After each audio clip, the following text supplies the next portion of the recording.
This is the Electric Theater.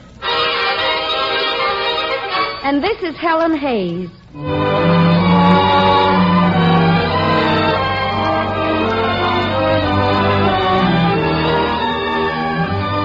Every Sunday evening, America's business-managed, tax-paying electric light and power companies present the Electric Theater, starring Miss Helen Hayes in the plays you want to hear.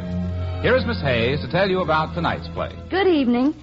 Most of us think of Stephen Vincent Benet as one of America's great poets, but he was also a superb teller of tales. Tonight's play is taken from one of his charming short stories, The Sobbin Women. I'm happy to welcome Mr. John Morley to the Electric Theater as our leading man tonight. Go upstairs. Go downstairs. Go all through your house. Yes, go all through your house. Watch electricity serving you. Then look at your family budget.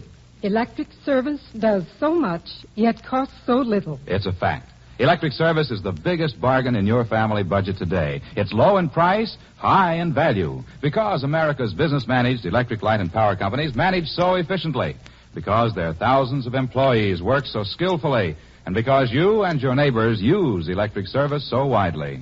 Yes, even though costs of supplying it to you are rising steadily, electric service is still the biggest bargain in your family budget, because Electric service does so much, yet costs so little.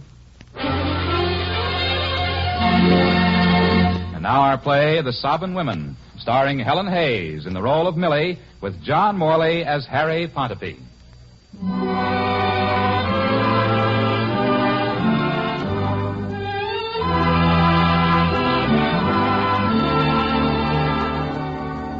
Well, here it is, coming on winter again.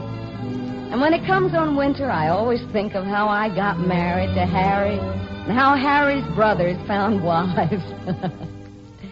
It was in the early days of settlement, and Harry and the other Pontopee boys lived on land that they and their pa had cleared themselves. This was in Sobbin Women Valley, only it wasn't called Sobbin Women Valley yet.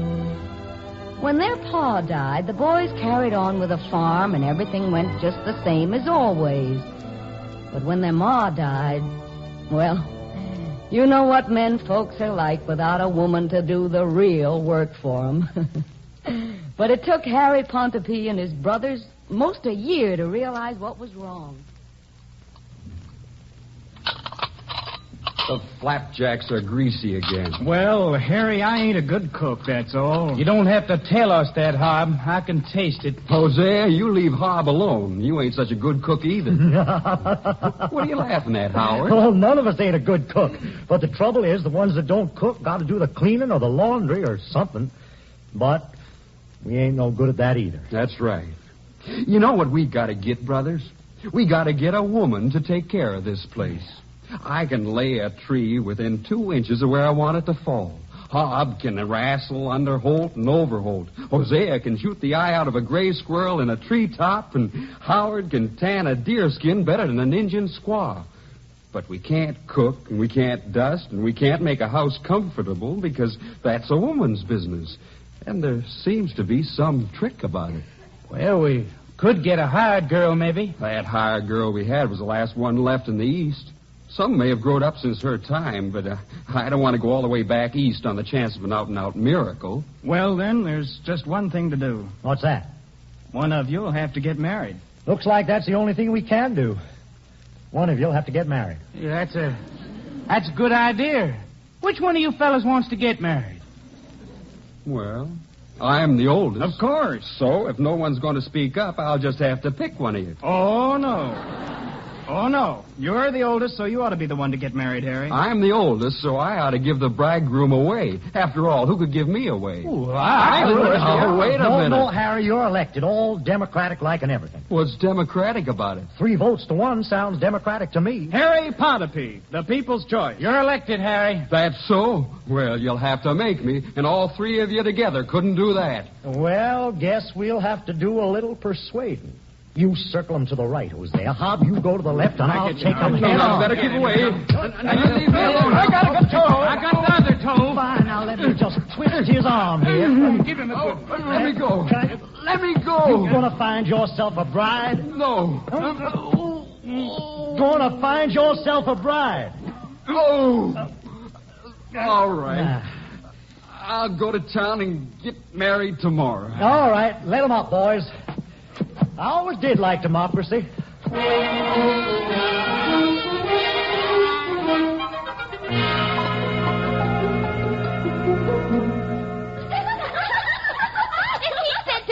Are you married? And when I said no, he blushed and ran away. He said to me, "Good morning, ma'am. Would you marry me and my 3 brothers?" He said to me, "Miss, it's most 2:00 and I've been refused by 24 females already. I got to get back in time for evening chores. Won't you marry me?" He's still stopping every girl he meets. His face is red from all the slaps he got. Hey, here's a very girl for him. Oh, where? Coming right along the sidewalk here. Millie. Millie? Are you girls laughing at me? Why, what gave you that idea, Millie? I haven't got that idea. I'm just asking. Well, what if we was laughing at you? I don't stand being laughed at. Just because you girls have real homes and real parents don't mean you're any better than me. Of course we're not, Millie. Why, we was just saying not 5 minutes ago that we bet a pretty girl like you could get married quicker than any of us if she wanted to. Goodbye, Millie. Goodbye. Dumb fools. Hello, girl. Hello, backwoodsman. It's a nice day. 'Tis for some. It'd be a nice day to what? to get married. That'd depend on who a body was marrying. What if a body was marrying you? Well, I'm a bound girl. If a body was marrying me, he'd have to pay $50 to free me from the folks I'm bound to. Do you like being bound? Would you like it? Oh. Well, my name's Harry Pontopy. I got a good farm up the valley. Have you? Yeah. And some folks seem to think I'd make a good husband. Do they? Yeah, they do. What do you think about it? Couldn't tell on such short acquaintance. Well, will you marry me and find out? Yes, I will. Well, I just thought I'd ask anyway. You will? Of course I will. Was you ever a bound girl? No. Well, I guess if you was, you'd sneak away from the folks you was bound to. If you heard there was a young fella in town asking girls to marry him.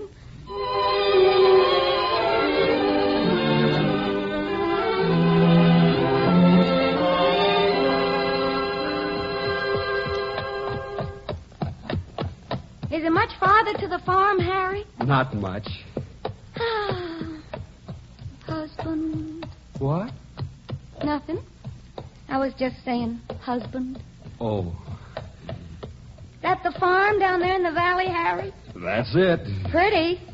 You can see Hosea there in the cornfield. Who's Hosea? My brother.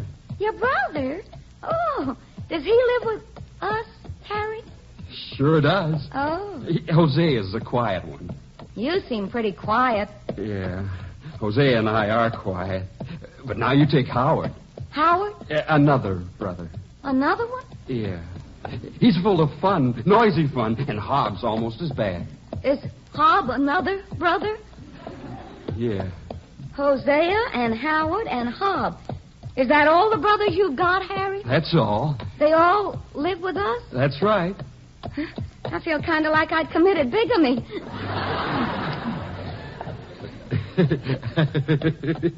What are you laughing at, Harry? I was thinking about how you asked if my brothers lived with us. Us? You ain't scarcely seen the farm yet, and you talk like it's yours. Well, I hope I didn't offend you any, Harry. I just fell into talking like that because I begun thinking like that as soon as you put the wedding ring on my finger. But I suppose it'll be a long spell before we really know each other well enough to be like a regular husband and wife, and I apologize, Harry. Wife? What is it, Harry? Nothing. I was just saying, wife.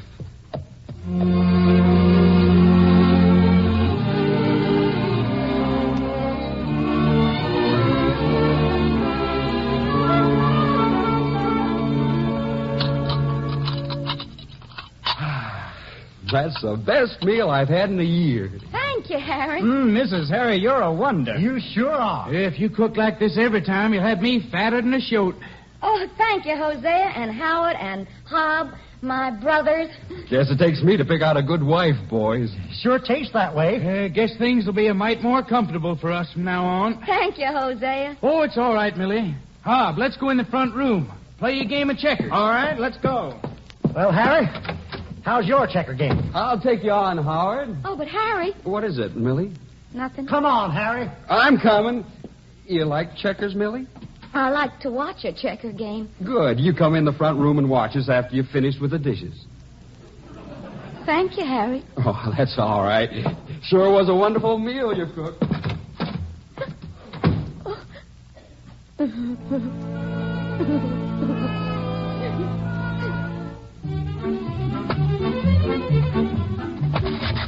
Land sakes, Harry, these floors ain't been scrubbed in a year. You boys sure dirty up a lot of shirts. Well, that's nothing, Millie. We're going to change them a lot more often now that you're here to wash them for us. Say, Harry, Millie said she was going to polish my boots, and here it's most time for me to go to town. She ain't done it. Oh, she's going to Hob. As soon as she comes in from feeding the chickens and getting the dishes done. I'm sorry you won't go to the county fair with us, Millie. I can't do that, Harry. I'd only get behind in my work. And besides, you boys will want a good hot supper when you come home.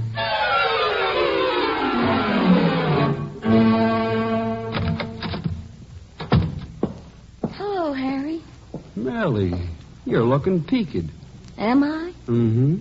Ain't you looked in the mirror lately? Just a glance. I ain't had time to examine my face very close.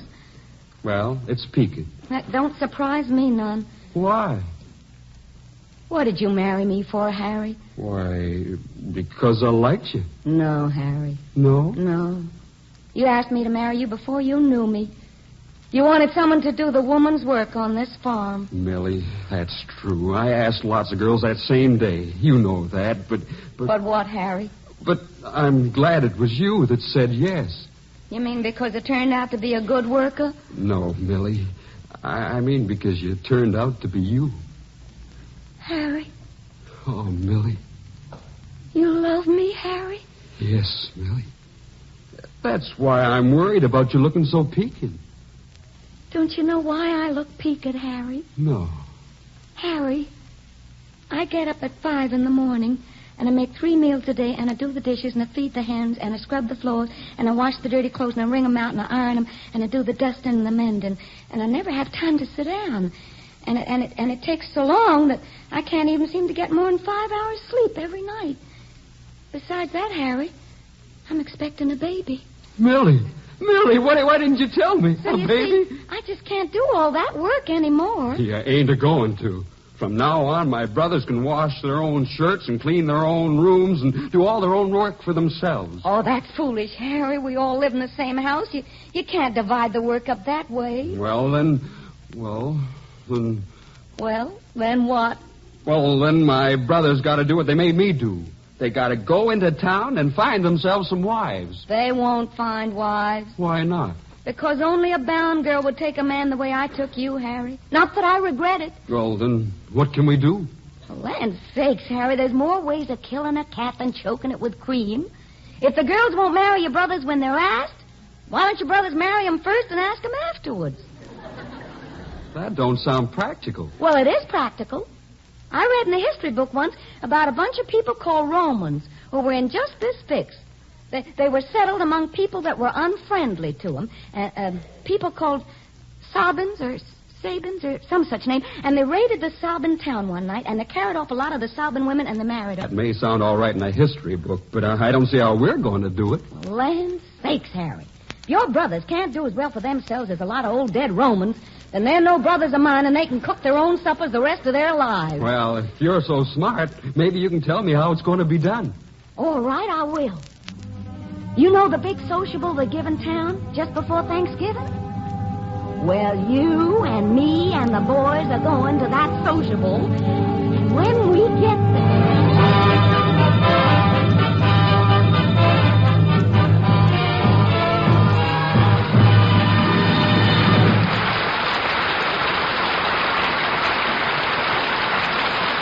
You are listening to Helen Hayes in the Sobbin Women on the Electric Theater, brought to you by America's business-managed, tax-paying electric light and power companies. Next Thursday, we celebrate Thanksgiving, and it's largely because a woman made up her mind that we should.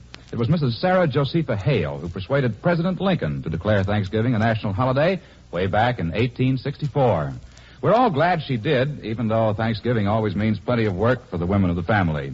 It isn't the drudgery it used to be, though.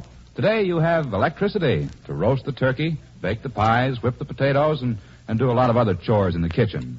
Electric service takes over so many of those tiresome tasks and gives you a lot more time to visit with folks. And best of all, you know that you can depend on your electric service, for it's kept ever ready by the skills and experience of your neighbors, the employees of your business-managed electric light and power company.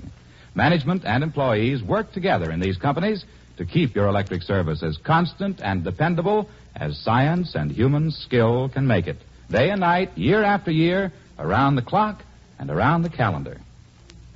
Now back to our play, The Sobbin Women, starring Helen Hayes as Millie with John Morley as Harry Pontaby.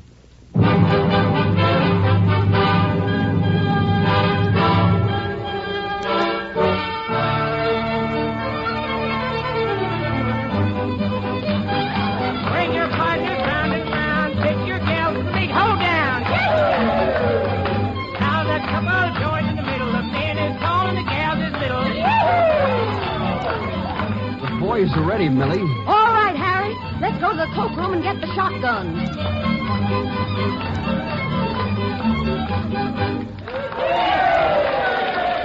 All ready, boys?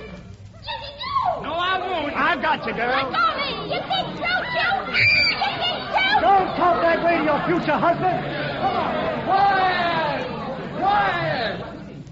Now back up toward the platform. Back up, quick! Or my husband and me'll use these shotguns. All right, Hosea, Hob, Howard, take the girls out of here. Quiet! All right, folks. We're going to give the boys a good head start, and then we're going to lock you in here. But we don't want you to worry none, because those 3 girls are going to be all right. Oh, now, wait a minute.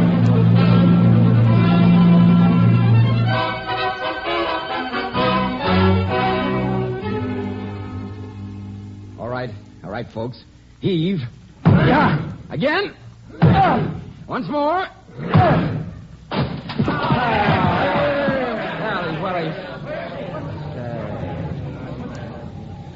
Look at that snow. That's the blizzard they've been predicting. We'll never be able to get out to the Pontaby's place in this blizzard. Not tonight. It's worse than that, Johnson. This is going to last a long time.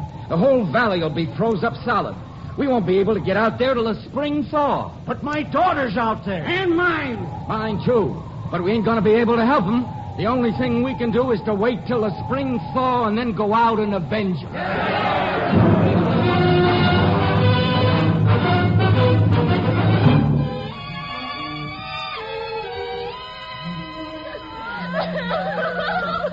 I want my mother. Millie, you've got to get us back home. Now, listen here, girls. With this blizzard that's come up, you'll not get back home for more than 3 months. Oh! But what did they do this for? Oh, what do you think they did it for, Charlotte? They did it because they want you to marry them. No. Yes. Why, they even brought the hedge parson out here to perform the ceremony. Looks like he'll have to stay out here all winter, too. We won't marry them. Of course you won't. Don't you worry, girls. I won't let it happen. But you helped them. You held that shotgun. Oh, they made me do that. But we'll turn the table on them yet. While you stay here, I'll see you're treated respectful. I've locked this house up tight with us inside it and them boys and the hedge parson outside. And they can sleep and eat in the stable with the livestock.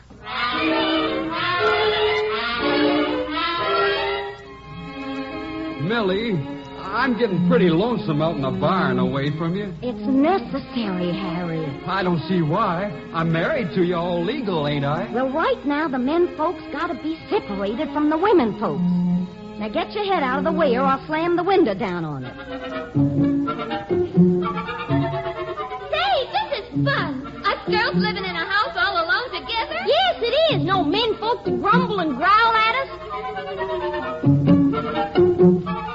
Well, girls, we can take turns playing on the spinet and dancing together. Oh, that'll be fun. Let's do it. Yes. Uh-huh. Did you ever notice how high a girl's voice gets? No, I don't want to dance with you again, Deborah. Why not? You're weak. I like a good strong arm around me when I'm dancing.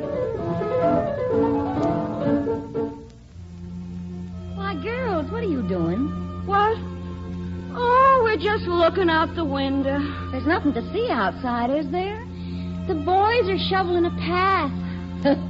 That doesn't sound like much of a sight to me. We were trying to pick out the best-looking one. They're all good-looking.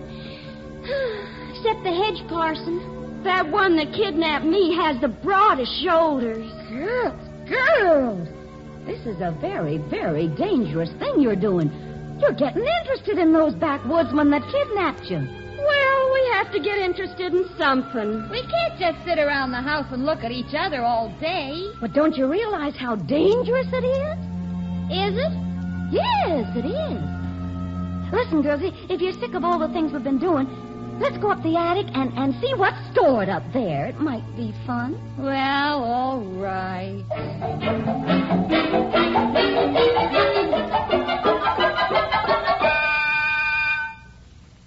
There's nothing in this attic. No. It's more fun looking out the window. Well, let's look in the trunk. All right. Why, What's that? it's a wedding dress. Whose is it? Oh, shucks. That's just an old wedding dress those backwoodsmen made me make when they thought you were going to marry them. Put it back. I'm going to try it on. It's bad luck trying on a wedding dress if you're not going to have a wedding. I'm going to try it on anyway. Millie, they didn't force you to make just one wedding dress when they thought there was going to be 3 weddings? No. There are 2 others around here someplace. Where? I want to try mine on. So do I. I'm disgusted. Anyone would think you wanted to get married. Well, it's not that I want to get married, but there is something about a man around the house that brisks things up considerable. Look here, girls. Maybe you say you don't want to get married, but you're all acting like a queen bee in springtime. Oh, now, Millie, we don't want to get married. It isn't that. Of course not. I wouldn't think of getting married, but... Marriage is the farthest thing from my mind. No, people, no. You've got it all wrong. Girls should be on the left. I'm sorry. Yes, that's better. Now then, we're gathered together in the sight of God and in the presence of this company to join this man and this woman, and this man and this woman, and this man and this woman in holy wedlock.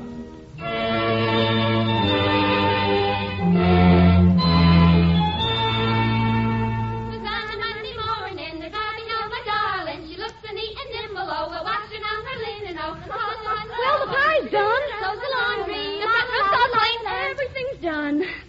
Oh, my, isn't it nice to be working for your own men, folks? Yes, but I'm worried. You mean the thaw? I mean the thaw.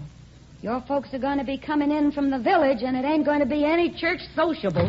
There's a big crowd coming over the mountain. You women folks got to hide. You get out in the barn and up in the hayloft. We'll get our shotguns. No, girls, stay right here. What do you men think you're doing? You want to go shooting up your father-in-law? No, but they don't want their father-in-laws to shoot them, Millie. Yeah, that's right. Keep quiet. Now, some things are men's work and some things are women's work. And when men come over the hill wild and bloodthirsty, there ain't nothing'll tame 'em except women. This is women's work. You boys go and hide in the hayloft, and us girls will handle that crowd.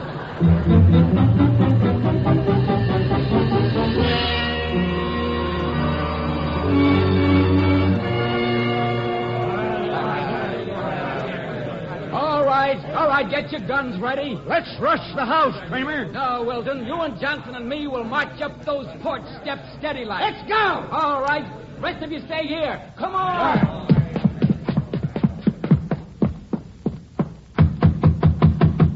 Come on of there, you pot of pea boys. Come out or we'll tear the house down. If you don't come out, we'll shoot. Quiet, everybody. Now get ready. The doorknob's turning. Hello, gentlemen. Welcome. It's a girl. It's Harry Punderby's wife. Stand aside, madam. Just a minute now. Just a minute. Listen to me.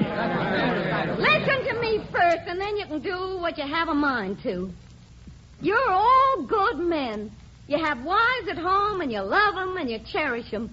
And you want somebody to love and cherish your daughters. Well, that's just what's happening. They're being loved and cherished by the Pontopee boys. Oh, that ain't true. They're kidnappers. I'll cherish him with a shotgun. Wait a minute. Listen to me. One thing more, and then you do what you want. There's one way you can tell when a woman feels loved, and that's when she's happy in her work. And your daughters are happy in their work. Listen to your daughters. Listen to them. That's your Maud. Mr. Kramer, does she sound hurt or does she sound content? And there's Deborah, Mr. Johnson. It's a sweet sound, isn't it? And Mr. Wilson, there's Charlotte. Did you ever hear your daughter so happy? No, she never sounded so happy at home. All right, girls, come on out.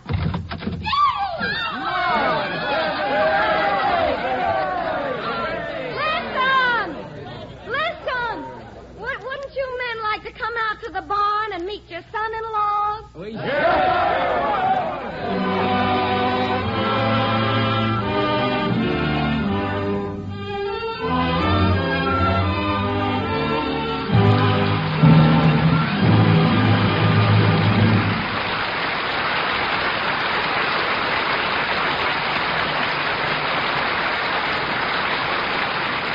Helen Hayes will be back in just a moment to tell you about next week's Electric Theater play.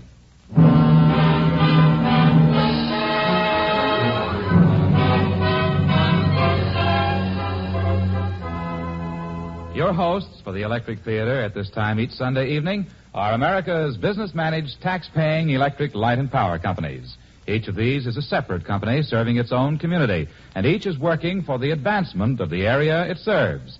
They join to bring you the world's finest plays and these friendly talks to show you how, through sound business management, these companies keep your electric service constant and dependable, the biggest bargain in your family budget. And now back to the Electric Theater.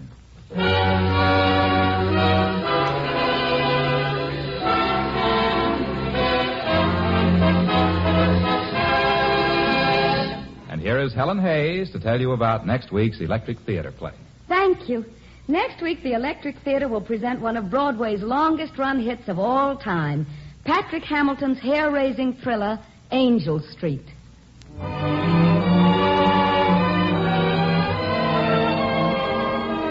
The Electric Theater is produced by Joseph R. Stauffer and directed by Lester O'Keefe. Our play was adapted by Robert Senadella with special music composed and conducted by Vladimir Selinsky. We hope you'll be listening next week when America's business-managed, tax-paying, electric light and power companies will present our own great star, Miss Helen Hayes, in Angel Street on the Electric Theater. And don't forget, Miss Hayes will appear regularly every week on the Electric Theater. Joe Ripley speaking.